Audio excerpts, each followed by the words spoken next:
Hindi ko may pagkakailan na nagbago ako nung nakilala ka. Unti-unti na akong lumalabas sa mga nakasanayan. May mga araw na kahit bitbitin ko ang maraming bagahe, di ko na maramdaman ang bigat.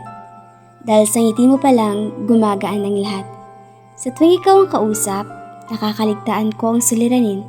Bumabagal ang pag-ikot ng oras. Ramdam na ramdam ko nang bigla akong lumalakas.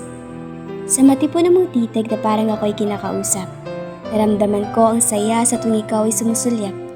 Saan man ako pumunta, hinahanap ka ng mga mata. Kahit sa kalagitnaan ng daan, nakikita ka. Kahit malayo ka pa, nakikita na kita. Ganun ka kahalaga. Hindi ko batid kung bakit nagustuhan ka. Ang tanging alam ko lang, ikaw ang naging dahilan kung bakit ako sumaya. Kung bakit ako umingiti kahit mag-isa. Siguro dahil nasa isip ka. May mga pagkakataon na minsan na naging dahilan kung bakit ako naging maligaya.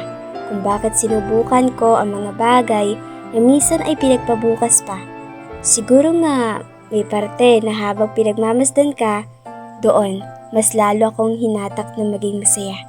Dito hinahaplos ang damdamin na mas lalong hangaan ka.